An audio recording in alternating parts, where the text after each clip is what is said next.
जेसनाचरंजी इंदसदवंदियाणं तिहुवणहिदमधुरविसदवकाणम् अन्तातीदगुणाणं नमो जिनाणं जिदभवाणं। कुंदकुंदाचार्य भगवान की जय। पंचास्तिकामध्ये दुसरा अधिकार बघत होतो आपण. 3 अधिकार सांगितले. पहिला अधिकार छद्रव्य 5 अस्तिकाय. दुसरा अधिकार आहे 9 तत्व 9 पदार्थ मोक्षमार्ग प्रपंचाधिकार. मग त्याच्यातच पुढं चुलिका आहे तिसरा अधिकार. तर त्याच्यामध्ये 107 गाथेपासून अधिकार बदलला आहे. आता आपली 107च ना, 106 त्यातली 108 नंबरची गाथा चालू होती आपली. त्यात काय सांगितलं होतं, थोडी वाचली होती टीका आपण. म्हणजे 9 पदार्थ आहेत, तर त्या पदार्थांचं निरूपण करतायत. कशासाठी करतायत, तर तुम्हाला मोक्षमार्गस्थ व्हायचं तर 7 तत्व, 6 द्रव्य, 5 अस्तिकाय, 9 पदार्थ ह्यांचं वर्णन माहिती पाहिजे. मग ते कशासाठी माहिती पाहिजे, मला तर मोक्षासाठी माझा आत्माच प्रयोजनभूत आहे. मग हे सगळं का शिकायचं. जीव अजीव आसरव बंध हे काय मला मोक्षाला थोडी देणार आहेत. आसरव बंध वगैरे किंवा पुण्यपाप, मग ह्यांचं वर्णन का सांगितलं शास्त्रामुळे.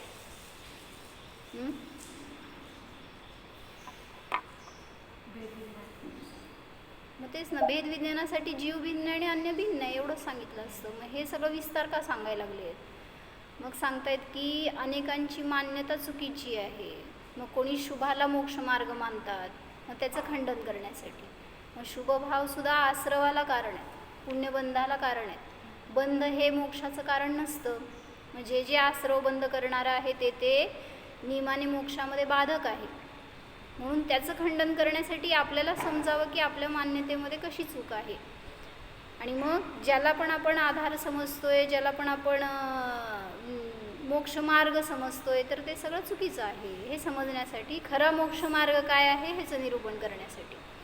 म्हणून सांगितलं जीवादी पदार्थांचं मुख्य रूपाने इथं वर्णन करतायत आणि गौण रूपाने मोक्षमार्गाचं किंवा त्याच 9 पदार्थांचं स्वरूप सांगतायत. म्हणजे गाथेमध्ये त्यांनी फक्त नावं सांगितली आहेत 9 पदार्थांची आणि मग त्या टीकेमध्ये त्यांनी त्याचं स्वरूप सांगितलं आहे. गाथा म्हणून एकदा जीवा जीवा. तुमचं जेसनाचार्यांचं घेतलं असेल तर 116 नंबर आहे.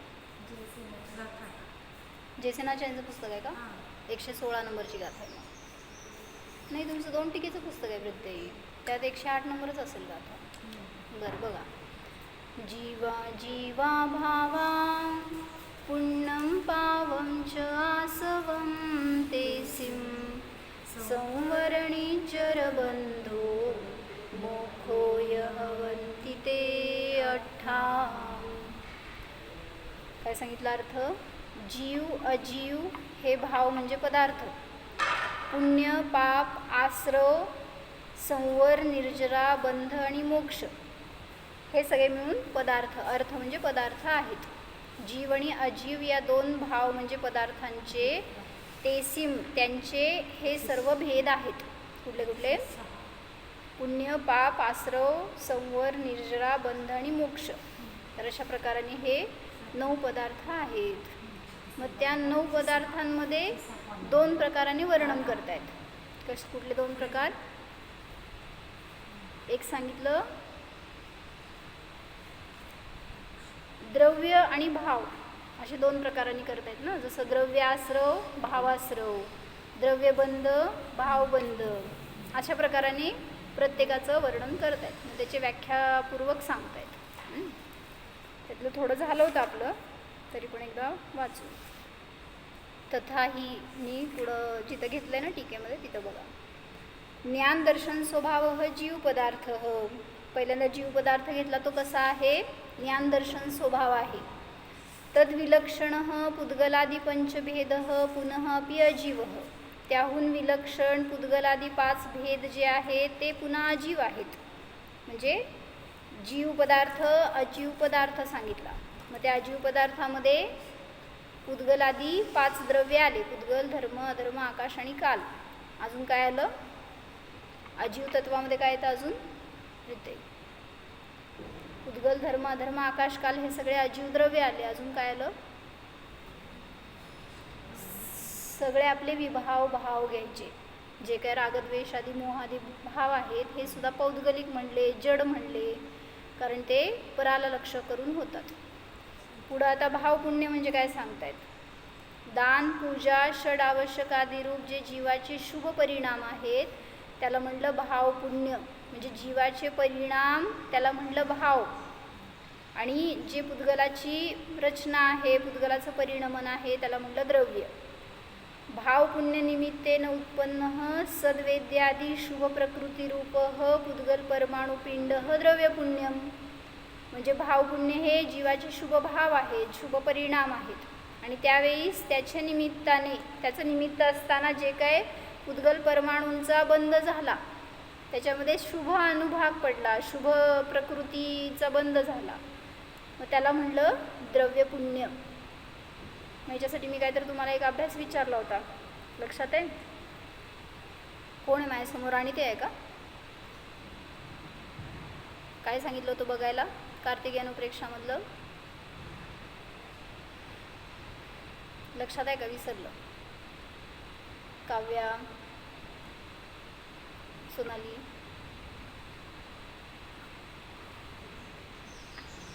तीन प्रकारचे उपयोग आहेत आपले: शुभोपयोग, अशुभोपयोग आणि शुद्धोपयोग. तर कार्तिकेय अनुप्रेक्षामध्ये त्यांनी त्या 3 उपयोगांसाठी त्यांची ओळख दाखवली, त्यांचं विशेषण दाखवलं आहे म्हणा, किंवा शुभोपयोग कशाला म्हणायचं, अशुभोपयोग कशाला म्हणायचं, याच्यासाठी त्यांनी तीन लक्षणं घेतली आहेत म्हणा. शुभोपयोगाचं लक्षण कसं, अशुभोपयोगाचं लक्षण काय, हे मी एक दिवस संध्याकाळच्या ह्याच्यामध्ये घेतलं होतं. लक्षात आहे? दीपाली भाभी, शुभोपयोग कशाला म्हणायचं, किंवा आपण जे परिणाम करतो त्याच्यामध्ये शुभोपयोग कोणता, अशुभोपयोग कोणता आणि शुद्धोपयोग कोणता.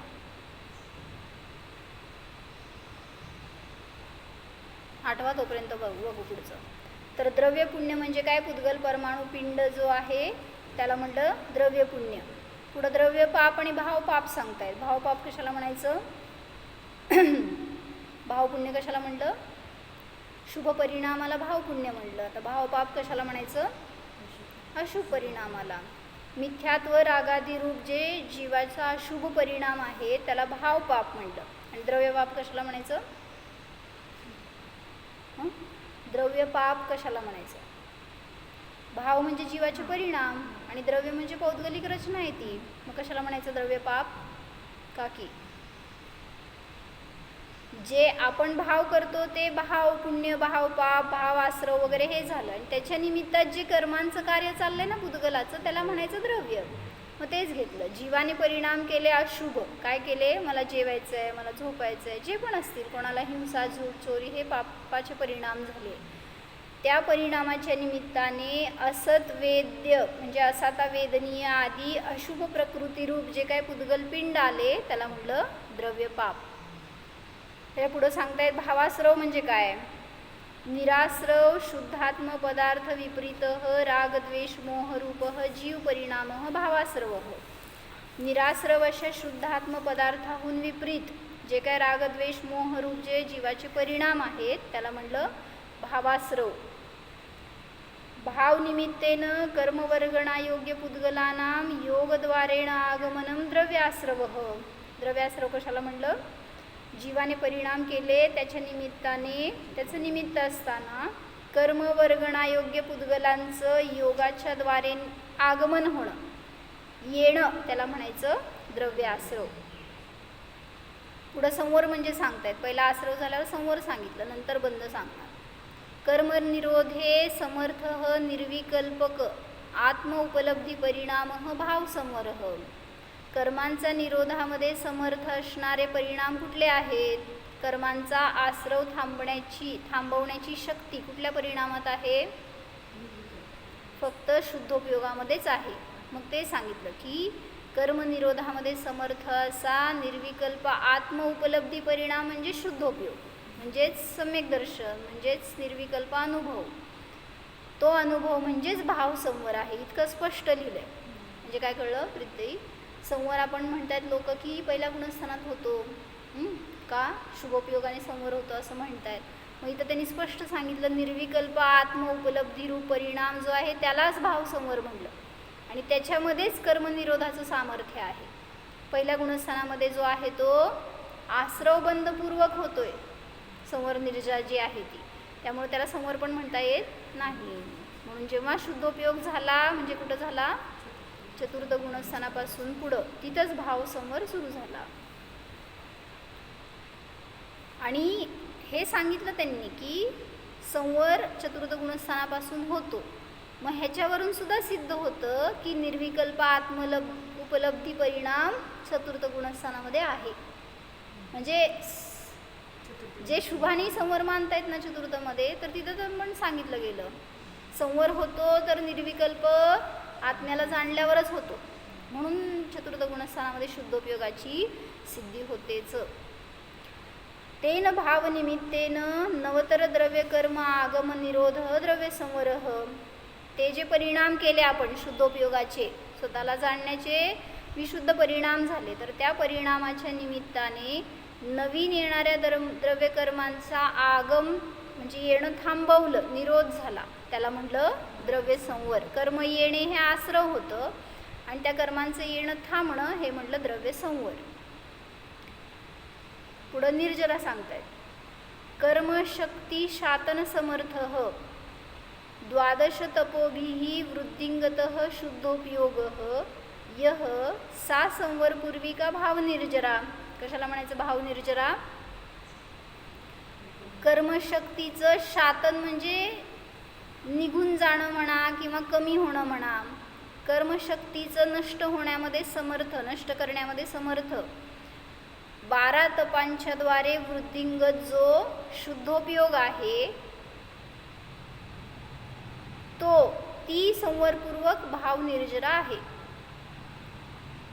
म्हणजे जे काही परिणाम आपले त्या तपाच्या निमित्तात विशुद्ध बनत गेले, तर त्याच्या निमित्तात जो होतो तो ती निर्जरा भाव निर्जरा म्हणली गेली. कारण तो जीवाचा परिणाम आहे.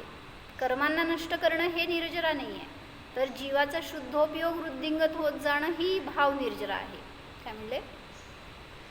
म्हणजे भावाकडे लावलं ना संवर, निर्जरा आणि मोक्ष. कशाला म्हणायचं? म्हणजे हे कर्मांमध्ये तर लावलं, कर्म यायचं थांबणे, क्रमाने निघून जाणे आणि पूर्ण निघून जाणे हे मोक्ष आहे. पण जीवामध्ये काय झालं त्यावेळेस? मी जेव्हा आत्ता शुद्धोपयोग केला, तो शुद्धोपयोगच संवर आहे, शुद्धोपयोगच निर्जरा आहे आणि शुद्धोपयोगच मोक्ष आहे. मग त्याला डिफरन्स कसं करायचं त्यांचा परस्परामध्ये?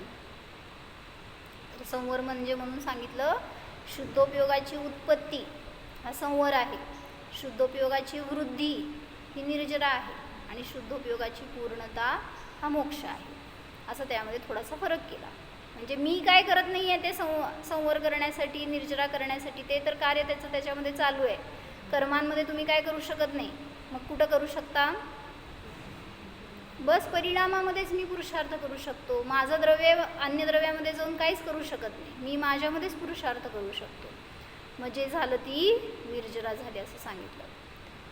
तेन शुद्धोपयोगेन, त्या शुद्धोपयोगाने निरसीभूत चिरंतन कर्मणः एकदेश गलनम द्रव्य निर्जरा. जे काय पूर्वपासून आलेले जे कर्म आहे जवळ राहिलेले आपल्या, तर त्या शुद्धोपयोगाच्या द्वारे त्या कर्मांचं रस नष्ट होत गेला, निरस झाले ते, आणि त्यांचं एकदेश गलन झालं म्हणजे क्रमाने नष्ट होत गेले, ह्याला म्हणायचं द्रव्य निर्जरा. ते त्यांच्या परिणतीने स्वतंत्रतेने झाले. मी त्यांना घालवलं नाही, घालवू शकत नाही. घालवू शकत असतो तर कर्मांची निर्जरा मी करू शकत असतो तर काय झालं असतं? लगेच केलं असतं ना. मला नको आहेत ना अशुभ कर्म, नको आहेत पाप, नको आहे हे सगळे उदय, नको आहेत. कोणाला पाहिजे असतात? मग मी सगळ्या कर्मांना मी स्वतः लगेच नष्ट केलं असतं. पण कर्मांचं कार्य मी करू शकत नाही. त्यांच्या त्यांच्या योग्यतेनेच ते येणार, थांबणार, निघून जाणार. सगळं इतकी स्वतंत्रता आहे प्रत्येक द्रव्याची. आपण दुसऱ्या द्रव्यामध्ये काहीही करू शकत. सगळ्या द्रव्यांना नाही तर सगळ्या जीवांना हेच भाव आहेत, माझा पुण्याचा उदय पाहिजे. पाहिजे का नको? काय काय पाहिजे? सातावेदनीय पाहिजे, शरीरात कधी रोग होऊ नये, मला सगळी अनुकूलता असावी, सगळे चांगले बोलणारे असावेत, सगळं मला माझ्या मनासारखं सगळं व्हावं. कोणाला नको आहेत हे परिणाम? पण तरीसुद्धा असा त्याचा उदय भोगावा लागतो. मग मला नको आहेत ते उदय, मग काय करायचं? मी नको नको म्हणून दूर केल्यावर किती दूर होणार? हां, मग असं काय करायचं? मग ते कर्म सगळे मला पापाचं उदय कधीच नको आहे. मी काय करावं? काय पुरुषार्थ करायचा?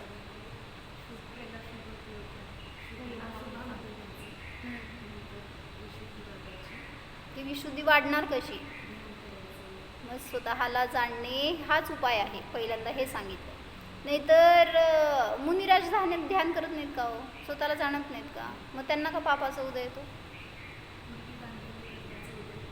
मग आपल्याला सगळं समजतंय आपल्याला का पापाचा उदय आहे.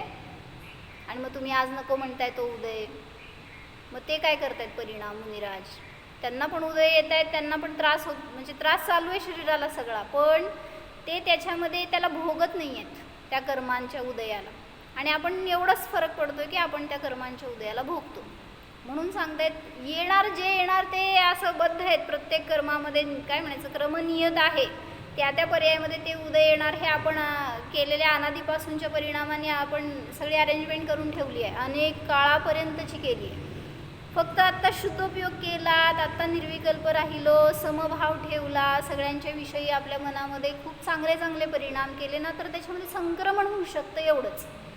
कर्म संपणार नाहीत लगेच. कर्म संपवायला फार पुरुषार्थ पाहिजे आपल्याला, पण म्हणजे संपणार ते. पण आपली विशुद्धी तितकी त्या इंटेन्सिटीची नाही आहे ना. तेवढे जबरदस्त परिणाम करत नाही आहे आपण, जसं मुनिराज करत आहेत. सांगितलं होतं मागं आम्हांनी काय त्या उपसर्ग केला त्या लोकांनी. काय केलं? तो जो राजा होता आणि चालला होता शिकारीला, आणि जात असताना समोर त्या जंगलात एंट्री केल्या केल्या मुनिराज दिसले. ते ध्यानस्थ होते. मग राजाला काय वाटलं, ह्याला शुभ शकून म्हणू का अशुभ शकून म्हणू? त्या मुनींचं मला दर्शन झालं. प्रीते ऐकली गोष्ट? तर ते त्यांना बघितल्यावर असं विचार आलं त्या राजाला की हे मला अडवतील आता शिकारीला, म्हणजे हे अशुभ शकून झालं असं त्याला विचार यायला लागला उगीच. पण मुनींनी एक शब्द पण बोलले नाही. ते ध्यानस्थ होते. आणि हा गेला शिकारीला. दिवसभर फिरला पण त्याला आज शिकार मिळाली नाही. राग कुठं गेला? त्या मुनींवर गेला. आणि परत येत असताना जंगलातून त्यांच्यावर इतका क्रोध आला की बाणांनी सगळं शरीर छेदून काढलं. काय दोष होता सांग मुनींचा? कधी? होय का? हीच सांगितली? अरे कोइन्सिडन्स. काय सांगितलं सांग?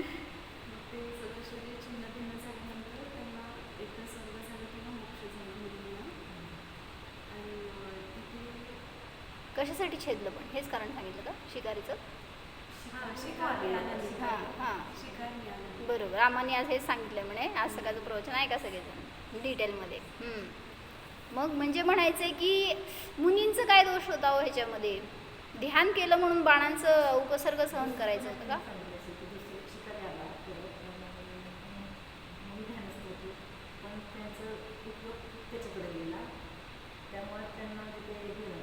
विचलित झाले. बरं, ते माहीत नाही मला. म्हणजे ही माहिती आहे तर ह्या बरं अर्धध्यान.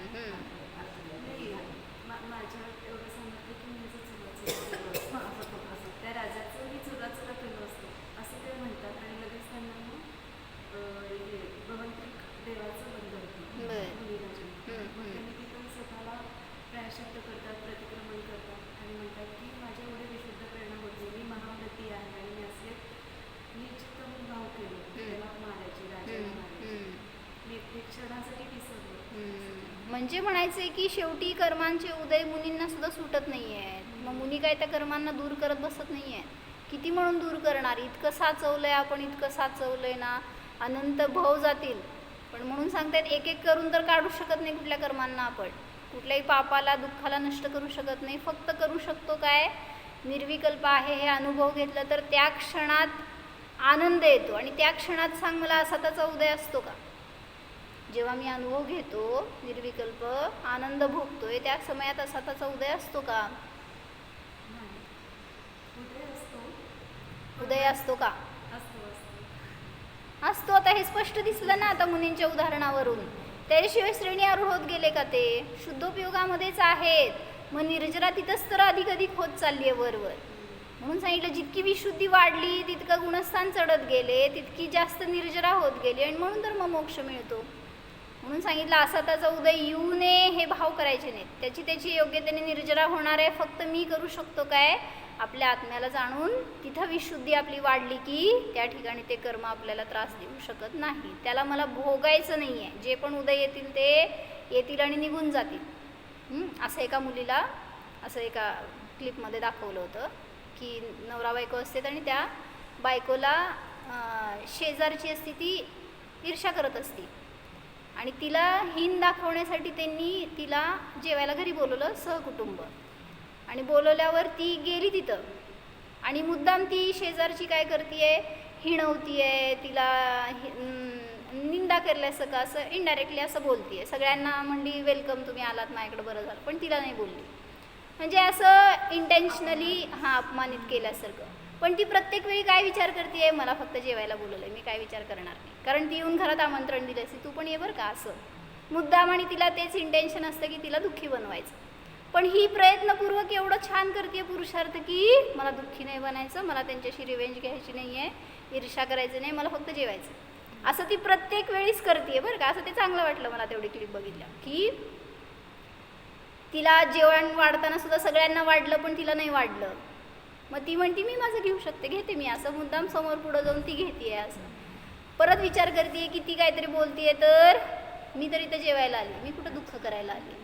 असं करून ती स्वतःला स्थिर करते ना. असं आपण करायला पाहिजे हे मला म्हणायचं आहे. तुम्ही काय आलाय हो इथं या भावात, या पर्यायात?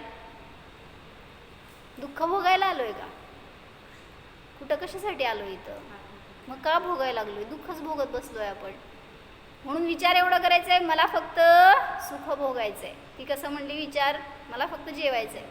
मग मला पण काय करायचं आहे? मला आत्म्याचं चैतन्य आहार खायचं आहे. म्हणजे त्यामध्ये राहायचं आहे, ज्ञानाचा रस भोगायचा आहे. बाकीच्या गोष्टी जाऊ दे चालू आहेत ते. असं करून जर आपण उपयोग बदलला तर ते कर्म आपल्याला त्रस्त करणार नाहीत. पुढं सांगितलं भाव निर्जरा सांगितली, द्रव्य निर्जरा म्हणजे एकदेश गलन सांगितलं. आता बंध म्हणजे काय सांगतायत? प्रकृती आदी बंधशून्य परमात्म पदार्थाहून प्रतिकूल मिथ्यात्व रागादी स्निग्ध परिणाम जे आहेत ते भावबंध आहेत. काय कळलं? हे सगळं झालं होतं आमचं, पण एकदा आता परत गॅप पडलाय दिवसाचं म्हणून रिवाईज करतोय. भावबंध म्हणजे जीव कोणाशी बांधला जात नाही, मग भावबंध कशाला म्हणायचं? द्रव्यबंधमध्ये सांगू शकतो कर्मांचं कर्मांशी, त्या परमाणूंचं परमाणूंशी बंध झाला. भावबंध म्हणजे काय हो?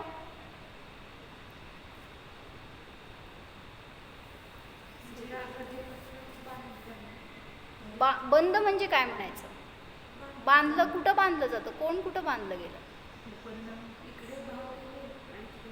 तिकडं बंध वगैरे ते वेगळं झालं. द्रव्यबंधाची चर्चा अजून नाहीच आहे. भावबंध म्हणजे काय? पण बंध म्हणजे काय हेच विचारते की भावबंध म्हणजे काय?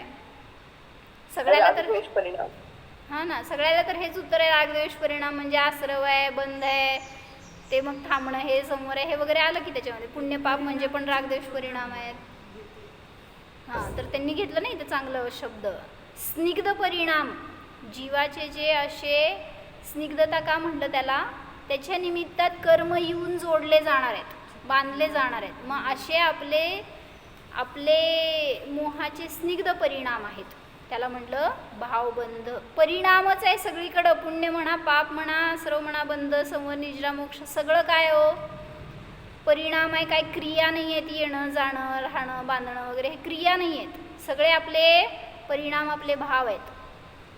मग त्यांनी हे घेतलं प्रकृती आदी बंधाने रहित जो आपला परमार्थ पदार्थ आहे, परमात्म पदार्थ म्हणजे आपला आत्मा आहे, तो बंधशून्य अबद्ध आहे.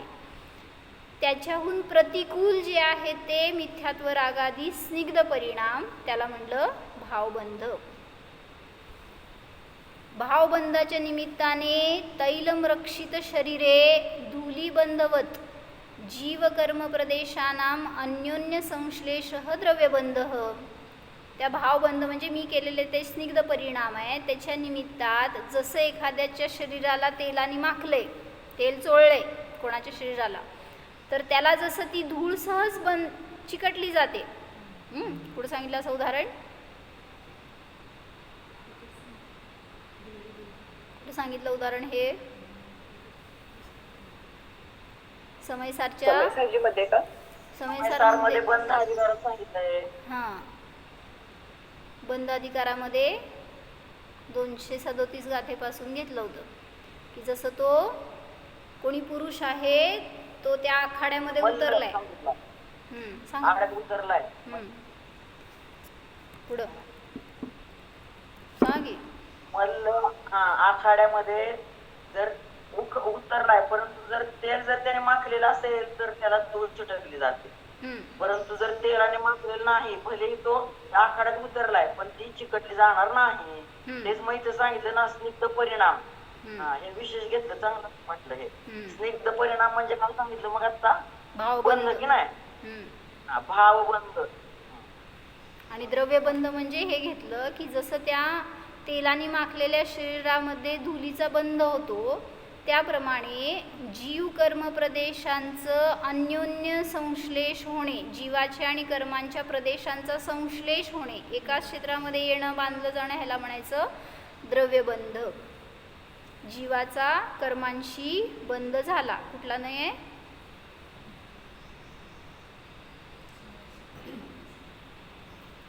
अनुपचरित असद्भुत व्यवहार नाही. हां, द्रव्यकर्मांचा बंध झाला म्हटलं तर अनुपचरित असद्भुत व्यवहार नाही, आणि भावकर्मांचा बंध झाला म्हटलं तर उपचरित सद्भुत व्यवहार नाही. तर सांगितलं म्हणून हे द्रव्यबंध आहे. विजू काकी, जीवाचा कर्मांशी बंध अनुपचरित असद्भुत व्यवहार नाही. मला सांगा, कर्मांचा कर्मांशी बंध? कर्माचा कर्माशी निश्चय नाही, सद्भुत व्यवहार नाही म्हणू शकतो की आपण. काय विजू काकी? सद्भुत की नाही असलेलाच नाही, मग काय म्हणायचं? कुठला नाही व्यवहार जर म्हणायचं असलं तर अनुपचरित सद्भुत व्यवहार नाही, म्हणजे दोघांचा एकमेकाशी बंध झाला. अहो, कर्म हे एक द्रव्य नाही आहे, अनेक द्रव्यच आहे. कर्मांचा कर्माशी बंध झाला म्हणला तर तोच नाही येतो, कुठला? अनुपचरित असद्भुत व्यवहार नाहीच येतो. दोन द्रव्यांचा संबंध जोडताय की नाही तुम्ही?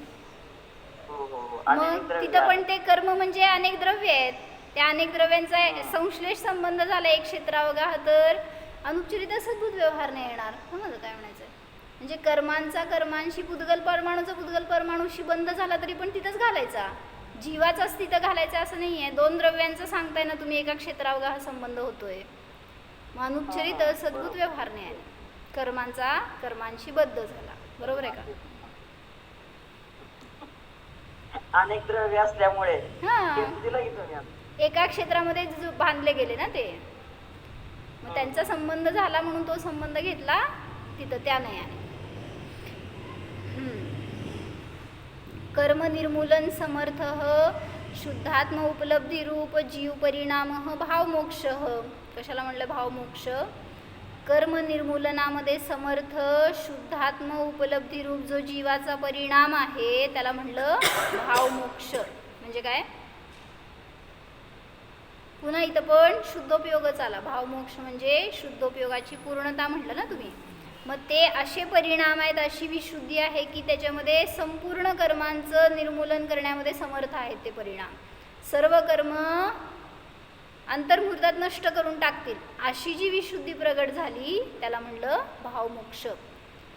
कर्म निर्मूलनामध्ये समर्थ शुद्धात्म उपलब्धी रूप जीवाचा परिणाम त्याला म्हणलं भावमोक्ष. आणि द्रव्यमोक्ष म्हणजे भावमोक्षनिमित्तेन जीवकर्मप्रदेशानां निरवशेषः पृथग्भावः द्रव्यमोक्षः इति सूत्रार्थः. भावमोक्षाच्या निमित्ताने मी केलेले परिणाम आहेत ते त्या विशुद्धीच्या निमित्ताने जीव कर्म प्रदेशांचं निरवशेष म्हणजे संपूर्णतः पृथक भाव होणं, परस्पर त्यांचा संबंध नष्ट होणं जीवाचा आणि कर्माचा, अशी जी अवस्था प्रगट झाली त्याला म्हटलं कर्म जीवापासून सर्वथा निघून गेले, त्याला म्हटलं द्रव्यमोक्ष. काय म्हणले काकी?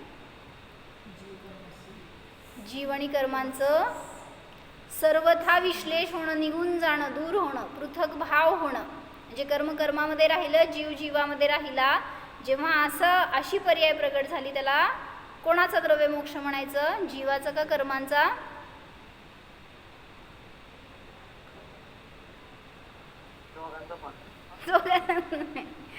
प्रश्नचिन्ह पडलाय का?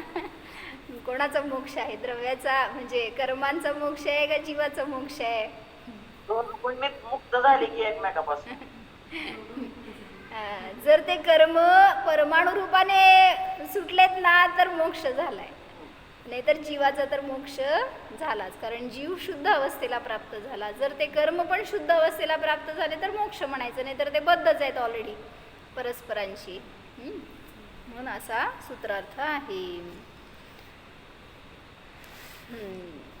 एवं जीव अजीवादी नव पदार्थानां नव अधिकार सूचन मुख्यत्वेन गाथासूत्रम एकम गतम. अशा प्रकाराने जीव अजीव नव पदार्थांच्या नव अधिकार सूचन मुख्यत्वाने एक गाथासूत्र गेलं, संपलं. तदनंतरम पंचदश गाथापर्यंतम जीव पदार्थ अधिकार कथ्यते. त्यानंतर 15 गाथापर्यंत जीव पदार्थाचा अधिकार सांगणार आहेत आता ह्याच्या पुढं, कारण 9 पदार्थांचं वर्णन करणार आहेत ना या अधिकारामध्ये. तर पहिला 15 गाथा जीव पदार्थाचा अधिकार आहे. तत्र पंचदश गाथासूमध्ये प्रथमतः त्या 15 गाथांमध्ये काय काय येणार हे सांगतायत आता.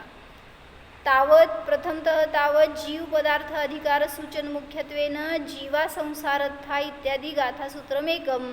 जीवा संसारथा अशी एक गाथा घेणार. प्रथमतः तावत म्हणजे काय विजुका की ते सुरुवातीला ना. तावत म्हणजे काय? प्रथमतः तावत म्हणजे काय? प्रीते आम्हा सांगत होते. प्रथमतः तावत आणि पश्चात असे 2 शब्द आहेत. ते कशाची सूचक आहेत? पंचास्तिकांचीच शैली आहे ते त्या या 2 शब्दांना त्याचा अर्थ तो लावलाय. पहिल्या गाथांमध्ये टीप दाखवली एके ठिकाणी. प्रथमतः तावत म्हणजे निश्चयाने आणि पश्चात म्हणजे व्यवहाराने, असं 2 अर्थ करा असं सांगितलं एके ठिकाणी. तर निश्चयाने जीव पदार्थाचं काय आहे स्वरूप आणि व्यवहाराने काय आहे हे पहिली गाथा सांगितली. अथ पृथ्वी कायादी स्थावर एकेंद्रिय पंचमुख्यत्वेन पुढवीय इत्यादी पाठक्रमेण गाथा चतुष्टयम. नंतर पृथ्वीकायिकादी स्थावर एकेंद्रियांच्या 5 एकेंद्रियांच्या मुख्यतेने पुढवीय इत्यादी पाठक्रमाने 4 गाथा सांगणार आहेत. अथ विकलेंद्रिय त्रय व्याख्यान मुख्यत्वेन संबुक्क इत्यादी पाठक्रमेण गाथात्रयम. त्याच्यानंतर विकलत्रयाच्या 3 व्याख्यानाच्या मुख्यतेने संबुक्क इत्यादी पाठक्रमाने 3 गाथा सांगणार आहेत. म्हणजे पहिल्यांदा जीव पदार्थ काय हे घेतलं, त्याचे भेद करणार आहेत रस आणि स्थावर आता, आणि त्यांचं पण विश्लेषण करून सांगण्यासाठी या गाथा दाखवल्या. तदनंतरम नारक तिर्यक मनुष्य देवगती चतुष्टय पंचेंद्रिय कथनरूपेण सुरनर इत्यादी पाठक्रमेण गाथा चतुष्टयम. जसं म्हणतो ना आपण गती जाती वगैरे ह्या भेदाच्या अपेक्षेने सुद्धा जीव वेगळा वेगळा आढळतो.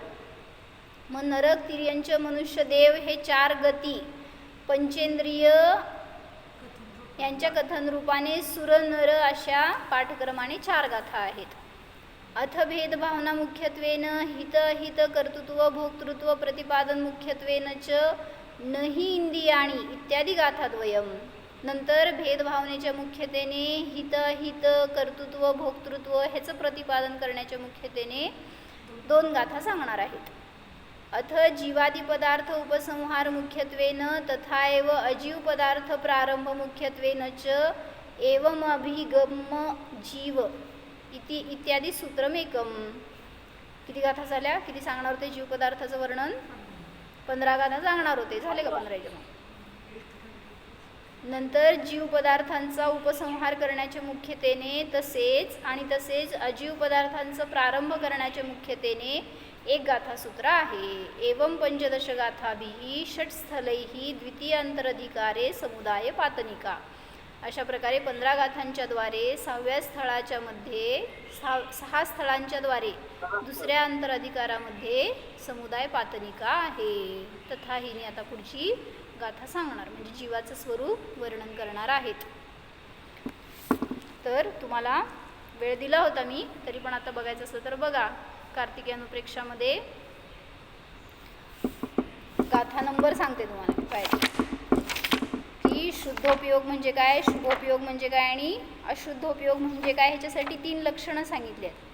गाथा नंबर 91, 92 आणि 112 ह्या 3 गाथांमध्ये त्यांनी लक्षणं सांगितली आहेत. कोणाची मंद कशाई कसा असतो, तीव्र कशाई कसा असतो आणि स्वसंवेदन सन्मुख कसा असतो ह्याच्यासाठी. मग त्याच अर्थाने आपण ह्याला 3 उपयोगरूप म्हणू शकतो. कळलं का काय दीपाली भाभी? की मंद कशाई जीव म्हणजे कुठला उपयोग? शुभोपयोग. जो तीव्र कशाई आहे म्हणजे अशुभोपयोगी कसा आहे. आणि स्वसंवेदन सन्मुख झालेला असं घेतलं ॲक्च्युली त्यांनी. पण तसा जीव काय म्हणायचं, करणलब्धीतला म्हणा किंवा आता ध्यानाला बसलेला आहे, त्याची विशुद्धी वाढत चालली आहे, असा तो जीव आहे. आपण त्याला एक टाईपचं शुद्धोपयोगी म्हणू. ॲक्च्युली शुद्धोपयोगाचं लक्षण दुसरं काय नाही आहे, स्वसंवेदनच आहे. पण तरीसुद्धा तो जीव कसा असतो भद्रपरिणामी ह्याच्यासाठी त्यांनी 3 विशेषणं दिली आहेत. तर हे 3 बघून मला उद्या सांगायचं आहे. काय 91, 92 आणि 112. 112 कोण आहे हे बोलणारं? योगिता. योगिता कोण? योगिता. पियुष दोषी कसं काय आलं नाव मग तुमच्याकडं? तुम्ही पण हवाच झालाय का कुठं? ते दीपाली ताईंनी केलं होतं. होय ना, मला ते सगळीकडे प्रश्न पडला आता कोण पियुष दोषी आहे म्हणूनच विचारले कोण आहे माझ्यासमोर. बरं चालतंय. चला उद्या बघा आणि मला सांगा काय आहे ते. 3 विशेषणं छान घेतली आहेत, ती आपल्यावर घटवण्यासाठी म्हणून बघायची आहे. आणि तशा प्रकारचे उपयोग म्हणजे आपण कुठले कशाय करतोय हे समजतं. तीव्र कशाई आहे, मंद कशाई आहे का शुद्धोपयोगी आहे. हो जाणं सांगा प्रीती. सांगा. हा मी पुण्यपापरहित, आश्रवबंधरहित, संवर निर्जरा मोक्ष पर्यायाने रहित जाणणारा जीव मात्र आहे. अनुभव करा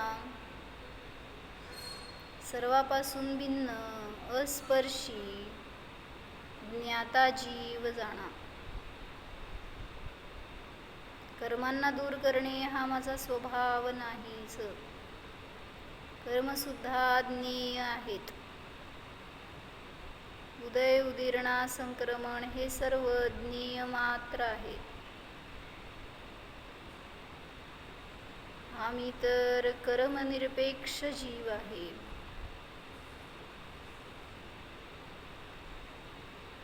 शुद्धोहम निष्कर्मस्वरूपोहम. ओम